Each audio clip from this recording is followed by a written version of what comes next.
ಇವತ್ತಿನ ವಿಡಿಯೋದಲ್ಲಿ ನಾನು ನಿಮಗೆ ಹೇಗೆ ಮನೆಯಲ್ಲೇ ಇರುವಂತಹ ಕೆಲವು ಪದಾರ್ಥಗಳನ್ನ ಬಳಸ್ಕೊಂಡು ತುಂಬ ಟೇಸ್ಟಿಯಾಗಿರುವಂತಹ ಕೇಕ್ನ ಈಸಿಯಾಗಿ ಹೇಗೆ ಮಾಡೋದು ಅಂತ ತಿಳಿಸ್ಕೊಡ್ತೀನಿ. ಅದಕ್ಕೂ ಮುನ್ನ ನೀವು ಇನ್ನೂ ನಮ್ಮ ಚಾನಲ್ಗೆ ಸಬ್ಸ್ಕ್ರೈಬ್ ಆಗಿಲ್ಲ ಅಂದರೆ ದಯವಿಟ್ಟು ಸಬ್ಸ್ಕ್ರೈಬ್ ಮಾಡ್ಕೊಳ್ಳಿ. ಹಾಗಾದರೆ ಬನ್ನಿ ಹೇಗೆ ಕೇಕ್ ಮಾಡೋದು ಅಂತ ನೋಡೋಣ. ಟೇಸ್ಟಿ ಕೇಕ್ ಮಾಡೋದಕ್ಕೆ ಮೊದಲು ಬೇಕಾಗಿರುವಂತಹದ್ದು ಓರಿಯೋ ಬಿಸ್ಕೆಟ್. ಒಂದು 3ರಿಂದ 4 ಪ್ಯಾಕೆಟ್ ಅಷ್ಟು ಓರಿಯೋ ಬಿಸ್ಕೆಟ್ ತೊಗೊಂಡ್ರೆ ಸಾಕು. ನೆಕ್ಸ್ಟು ಇನೋ ಪ್ಯಾಕೆಟ್ ಪೌಡರ್ನ ತಗೊಳ್ಳಿ. ಆಮೇಲೆ 1 ಕಪ್ನಷ್ಟು ಸಕ್ಕರೆನ ತಗೊಳ್ಳಿ. ಆಮೇಲೆ 1 ಗ್ಲಾಸ್ನಷ್ಟು ಹಾಲು. ಆಮೇಲೆ ನಮಗೆ ಎಷ್ಟು ಬೇಕು ಆ ಕ್ವಾಂಟಿಟಿನ ನೋಡಿಕೊಂಡು ಆಮೇಲೆ ಹಾಕ್ಕೋಬೋದು. ಆಮೇಲೆ ಅಲಂಕಾರಕ್ಕೆ ನಮಗೆ ಚೆರೀಸ್ ಬೇಕು, ಸೊ ಅದಕ್ಕೆ ಇವಾಗ ಚೆರೀಸ್ನ ತಗೊಳ್ಳಿ. ಈ ಈಸಿ ಕೇಕ್ ಮಾಡೋ ಮೆಥಡ್ ನೋಡೋಣ. ಮೊದಲು ಎಲ್ಲ ಬಿಸ್ಕೆಟ್ಸ್ನು ಕೂಡ ಈ ಥರ ಪೀಸಸ್ ಮಾಡಿ ನೀವು ಇಟ್ಕೊಳ್ಳಿ. ಯಾಕೆ ಅಂತಂತಂದರೆ ಹಾಗೆ ಹಾಕಿದ್ರೆ ಅದು ಮಿಕ್ಸಿಯಲ್ಲಿ ಕರೆಕ್ಟಾಗಿ ರುಬ್ಬಲ್ಲ. ಈಗ ಅದಕ್ಕೆ ಸಕ್ಕರೆನ ಆ್ಯಡ್ ಮಾಡ್ತಿದ್ದೀನಿ. ಇವಾಗ ನಾನೀಗ ಇಲ್ಲಿ ಎಷ್ಟು ಆ್ಯಡ್ ಮಾಡ್ತಿದ್ದೀನಿ, 3/4 ಕಪ್ಪಷ್ಟು ಸಕ್ಕರೆ ಆ್ಯಡ್ ಮಾಡ್ತಾಯಿದ್ದೀನಿ. ನಿಮಗೆ ಸ್ವೀಟ್ ತುಂಬ ಇಷ್ಟ ಅಂತಂತಂದರೆ ನೀವು 1 ಕಪ್ಪಷ್ಟು ಸಕ್ಕರೆನೂ ಕೂಡ ಆ್ಯಡ್ ಮಾಡ್ಕೋಬೋದು. ಈಗ ನಾನು ಈ ಥರ ಪೀಸ್ ಮಾಡಿರುವಂತಹ ಬಿಸ್ಕೆಟ್ಸ್ ಮತ್ತು ಶುಗರ್ ಎರಡನ್ನೂ ಕೂಡ ಈಗ ಜಾರ್ಗೆ ಹಾಕ್ತಿದ್ದೀನಿ. ಈಗ ಇದನ್ನು ಗ್ರೈಂಡ್ ಮಾಡ್ತೀನಿ.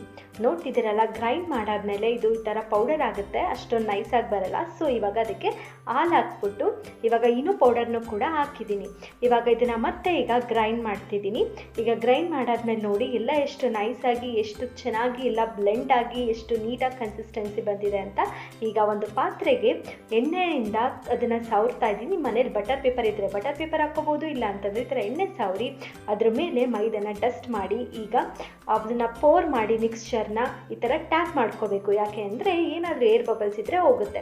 ಈಗ ಒಂದು ಪ್ಯಾನ್ ಇಟ್ಟು ಅದನ್ನು ಲೋ ಫ್ಲೇಮಲ್ಲಿ ಒಂದು ಪ್ಯಾನ್ ಇಡಿ. ಅದಕ್ಕೆ ಇವಾಗ ಹರಳುಪ್ಪು ಹಾಕ್ತಿದ್ದೀನಿ. ಯಾಕೆಂದರೆ ಹೀಟ್ ತುಂಬ ಚೆನ್ನಾಗಿ ಬರಲಿ ಅಂತ. ಇದನ್ನ ಪ್ರೀ ಹೀಟ್ ಆಗೋಕ್ಕೆ ಒಂದು 3ರಿಂದ 5 ನಿಮಿಷ ಮುಚ್ಚಿಡ್ತಿದ್ದೀನಿ. ಈಗ ಇದು ಪ್ರೀ ಹೀಟ್ ಆಗಿದೆ. ಈಗ ಇದ್ರ ಮೇಲೆ ಈಗ ಒಂದು ಪಾತ್ರೆ ಅಥವಾ ಏನಾದರೂ ಒಂದು ಸಿಂಬಿ ಇದ್ರೆ ಇಟ್ಬಿಟ್ಟು ಅದ್ರ ಮೇಲೆ ನಮ್ಮದು ಕೇಕ್ ಮಿಕ್ಸ್ಚರ್ ಹಾಕಿದೆಯಲ್ಲ ಪಾತ್ರೆನ ಮುಚ್ಚಿಡ್ತಿದ್ದೀನಿ.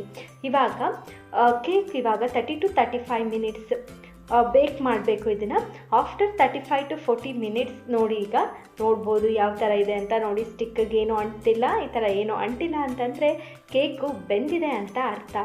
ನೋಡಿ, ಈಗ ಅದನ್ನ ಆರಿದ್ಮೇಲೆ ಚೆನ್ನಾಗಿ ಇದನ್ನು ಈ ಥರ ಮಾಡಿದ್ದೀನಿ, ಉಲ್ಟಾ ಮಾಡಿದ್ದೀನಿ. ಇವಾಗ ಅದ್ರ ಮೇಲೆ ಶುಗರಿಂದ ಅಲಂಕಾರ ಮಾಡ್ತಾ ಇದ್ದೀವಿ. ನಿಮ್ಗೆ ಬೇಕು ಅಂತಂದರೆ ಅಂಗಡಿಯಲ್ಲಿ ಸಿಗುವಂಥ ಕ್ರೀಮು ಅಥವಾ chocolate cream, white cream, fresh cream, ನಿಮ್ಗೆ ಯಾವ ಥರ ಬೇಕೋ ಆ ಥರ ಮಾಡ್ಕೋಬೋದು. ನಾನು ನಿಮಗೆ ಮನೇಲಿರೋದ್ರಿಂದ ಅಲಂಕಾರ ಮಾಡೋದು ತೋರಿಸ್ತಿದ್ದೀನಿ. ಮತ್ತು ಇದನ್ನು ಚೆರಿ ಇಟ್ಟು ಈ ಥರ ಅಲಂಕಾರ ಮಾಡಿದರೆ ಮನೆಯಲ್ಲಿರುವಂತಹ ಇಂಗ್ರೀಡಿಯೆಂಟ್ಸ್ನೇ ಯೂಸ್ ಮಾಡಿಕೊಂಡು ಹೇಗೆ ಸಿಂಪಲ್ಲಾಗಿ ಸೂಪರಾಗಿ ಕೇಕ್ನ ಮಾಡ್ಬೋದು ಅಂತ ನೋಡಿದ್ರಲ್ಲ. ಈ ವಿಡಿಯೋ ನಿಮಗೆ ಇಷ್ಟ ಆಗಿದ್ದಲ್ಲಿ ಲೈಕ್ ಮಾಡಿ, ಶೇರ್ ಮಾಡಿ ಹಾಗೂ ದಯವಿಟ್ಟು ಸಬ್ಸ್ಕ್ರೈಬ್ ಮಾಡ್ಕೊಳ್ಳಿ. ಧನ್ಯವಾದ.